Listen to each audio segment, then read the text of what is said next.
Om Swastiastu. Yang terhormat Ibu Ida Yumade Sri Anjani. Yang terhormat Bapak Inyoman Jirne selaku dosen penguji. Dan yang terhormat Ibu Nimade Marwati dan Bapak Iwayan Karte. Sebelumnya izinkan saya perkenalkan diri.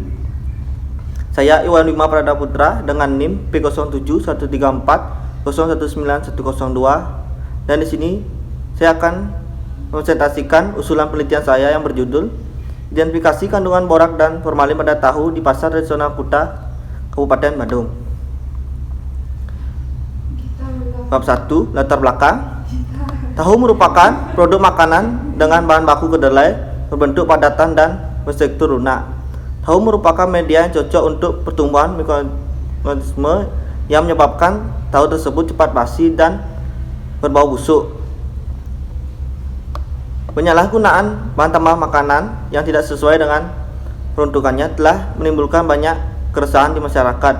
Penggunaan bahan kimia dan bahan pengawet berupa borak dan formalin pada makanan dilakukan oleh produsen agar produk olahannya menjadi lebih menarik dan tahan lama.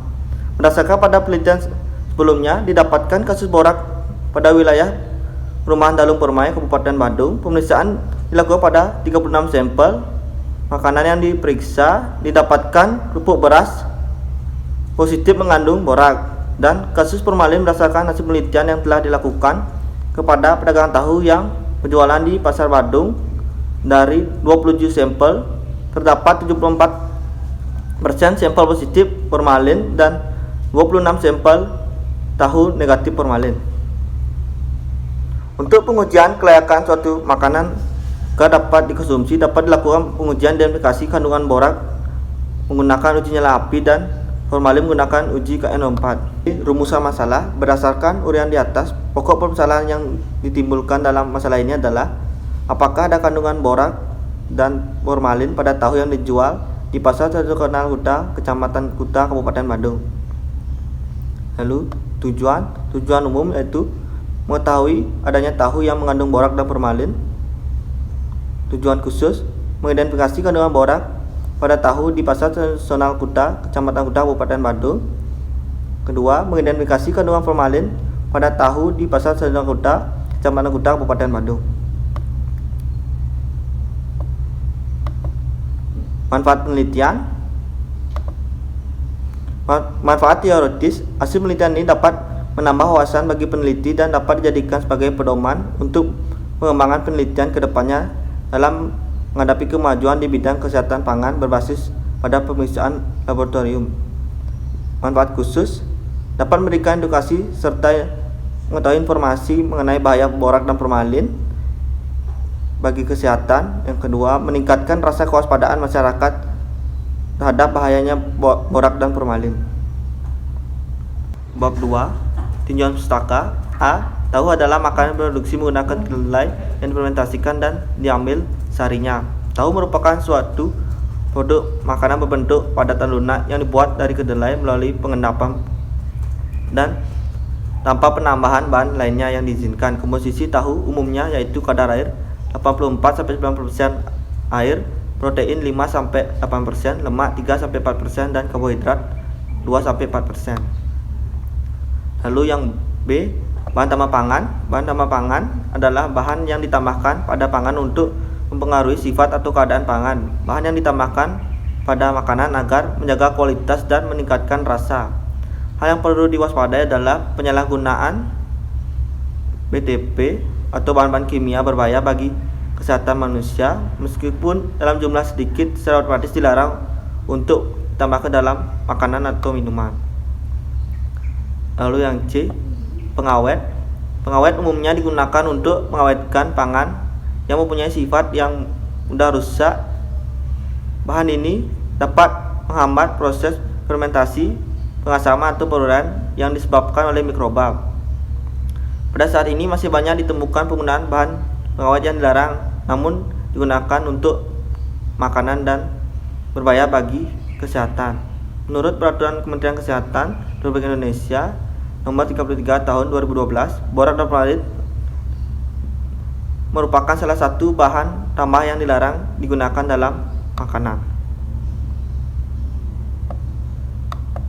Bab 3, kerangka konsep.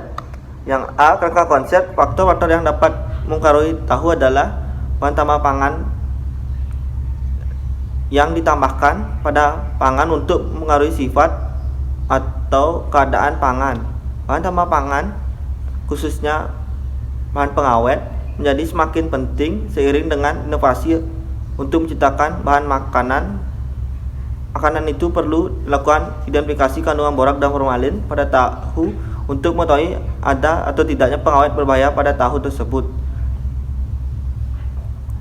Dengan borak menggunakan uji nyala api, perubahan warna api menjadi awalnya merah menjadi hijau, dan uji formalin menggunakan KN04 dengan terjadinya perubahan hilangnya warna merah muda pada sampel menjadi bening yang mengidentifikasi sampel positif mengandung formalin. Lalu yang B, variabel dan definisi operasional. Pada penelitian ini, variabel penelitian adalah kandungan borak dan formalin pada tahu di kawasan pasar tradisional Kuta. Kemudian definisi operasional.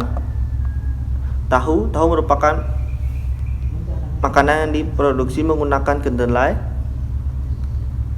diendapkan dan diambil sarinya. Analisis kandungan bahan makanan dan borak. Pengujian borak secara kualitatif dapat dilakukan dengan uji nyala api. Borak akan bereaksi dengan H2SO4 dan metanol menghasilkan senyawa kompleks dengan sampel dibakar, kemudian diamati perubahan warna merah menjadi hijau. Cara pengumpulan dengan melakukan uji nyala api dengan skala nominal. Kemudian analisis kandungan bahan makanan formalin. Pengujian formalin secara kualitatif dilakukan dengan penambahan reaksi KN04 dapat mengikat formalin sehingga terlepas dari bahan, formalin akan bereaksi dengan menghasilkan senyawa kompleks dengan perubahan warna merah muda menjadi bening. Cara pengukuran dengan melakukan uji KN04 skala nominal. Bab 4, metode penelitian. Jenis penelitian. Jenis penelitian yang digunakan adalah penelitian deskriptif. Penelitian deskriptif yaitu metode penelitian yang digunakan dengan tujuan utama untuk menggambarkan tentang suatu keadaan secara objektif, untuk mengetahui suatu gejala atau pengaruh yang timbul sebagai akibat dari adanya perlakuan tertentu. B. Tempat dan waktu penelitian. Tempat pengambilan sampel, pasar tradisional Kuta. Penelitian dilakukan di Laboratorium Jurusan Teknologi Laboratorium Medis, Politeknik Kesehatan Kemenkes Denpasar. Waktu penelitian dilakukan mulai pada bulan Maret hingga April pada tahun 2022. Populasi dan sampel penelitian. Populasi pada penelitian ini adalah seluruh pedagang tahu di pasar tradisional Kuta diperoleh 15 pedagang tahu. Yang A, teknik sampling. Teknik sampling jenuh merupakan teknik yang relatif lebih kecil, yaitu kurang dari 30 sampel. Teknik ini digunakan untuk menentukan semua anggota populasi yang digunakan sebagai sampel. Teknik pengumpulan, survei pedagang tahu yang ada di seluruh wilayah pasar Kuta yang kemudian diambil sampel setiap pedagang. D. Instrumen penelitian. A. Alat yang dibutuhkan dalam proses pengumpulan data. Alat tulis, kamera untuk komunikasi. Kemudian alat digunakan dalam pemeriksaan laboratorium. Alat-alat yang digunakan pada penelitian ini yaitu cawan porselin, tabung reaksi, batang pengaduk, pipet tetes, mortir, stempel, gelas ukur, saringan, timbangan, korek api, sentrifuge, kertas saring, pisau, api bunsen, dan blender. Bahan-bahan yang digunakan pada penelitian ini yaitu tahu, metanol, H2SO4, KN04, dan Aquades. Lalu E, jenis dan teknik pengumpulan data. Yang pertama, jenis data yang dikumpulkan. Data primer diperoleh pemeriksaan kandungan borak dan formalin pada tahu putih yang dijual di pasar tradisional Kuta. Lalu yang B, data sekunder berasal dari beberapa sumber tertulis seperti buku, jurnal-jurnal, makalah ilmiah, dan kepustakaan lainnya. pengolahan data dan analisis data. Analisis data, uji nyala api terjadi nyala hijau dan menandakan adanya kandungan borak. Uji KN4 terjadinya perubahan hilangnya warna merah muda pada sampel menjadi bening, mengindikasikan sampel mengandung formalin. Yang digunakan adalah analisis deskriptif. Hasil pemeriksaan uji nyala api dan KN4 disajikan dalam bentuk tabel dan distribusi frekuensi dan akan dilakukan urutan positif dan negatif pada masing-masing sampel penelitian, kemudian dibandingkan dengan teori. Prosedur pemeriksaan laboratorium yang digunakan dalam penelitian ini diantaranya yaitu uji nyala api, uji KN4. Kedua uji tersebut dapat dilihat pada slide berikut. Sekian dari video presentasi usulan penelitian saya. Mohon maaf apabila ada kata-kata yang kurang berkenan. Saya tutup dengan nama Santi Om.